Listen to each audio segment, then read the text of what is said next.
भारत से तल्खी के बाद मालदीव की चीन के साथ दोस्ती बढ़ती हुई नजर आ रही है। यहां तक कि भारत से तनाव होने के बाद मालदीव के राष्ट्रपति मोहम्मद मोइज़ू सबसे पहले चीन के दौरे पर गए थे और जब वापस मालदीव लौटे तो उनके सुर भी बदलते हुए नजर आए। अब जो खबर सामने आ रही है वो आपको चौंका देगी। श्रीलंका के इनकार करने के बाद अब मालदीव ने चीन के जासूसी जहाज को रुकने की मंजूरी दे दी है। इतना ही नहीं, चीन का जासूसी जहाज शियांग यांग होंग 03 हिंद महासागर में पहुंच गया है और मालदीव की राजधानी माले की ओर बढ़ रहा है।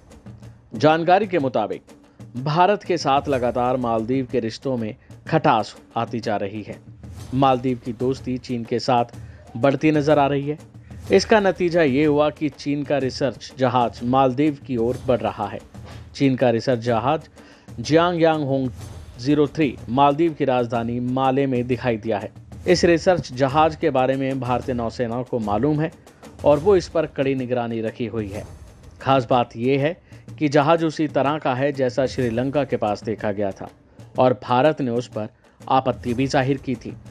अब इस मामले में CNN न्यूज़ 18 की रिपोर्ट पर नजर डालें तो रक्षा सूत्रों के मुताबिक भारतीय नौसेना को चीनी रिसर्च जहाज के बारे में मालूम है और वो इस पर निगरानी रख रही है। अब तक EEZ के भीतर जहाज के जरिए किसी भी प्रकार की रिसर्च एक्टिविटी को अंजाम नहीं दिया गया है। चीनी रिसर्च जहाज के कुछ हफ्तों में मालदीव पहुंचने की उम्मीद जताई जा रही है।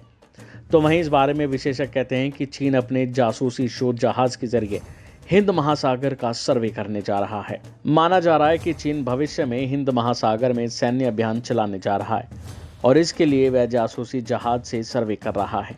चीन का ये कदम भारत की सुरक्षा के लिए बड़ा खतरा हो सकता है। तो वहीं दूसरी ओर भारत और मालदीव के बीच रिश्ते काफ़ी तनावपूर्ण चल रहे हैं। डर इस बात का भी है कि कहीं चीन इसका फ़ायदा न उठा ले। जाहिर है कि भारत आज के समय में दुनिया के सबसे बड़े बाज़ारों में से एक बन गया है। इस बीच जब वह लक्षद्वीप की यात्रा पर थे तो लक्षद्वीप टूरिज़्म को प्रमोट कर रहे थे, तो मालदीव के कुछ मंत्रियों ने उन पर आपत्तिजनक टिप्पणी की और उसी का असर भारतीय पर्यटकों पर दिखा और मालदीव का बायकॉट करने लगे।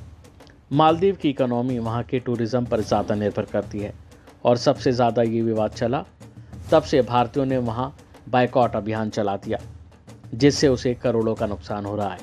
बहरहाल अब देखना है कि आखिर इस मामले में और बड़ी खबर क्या आती है। अभी के लिए फ़िलहाल इतना ही। खबरों में बने रहने के लिए देखते रहिए वन इंडिया हिंदी।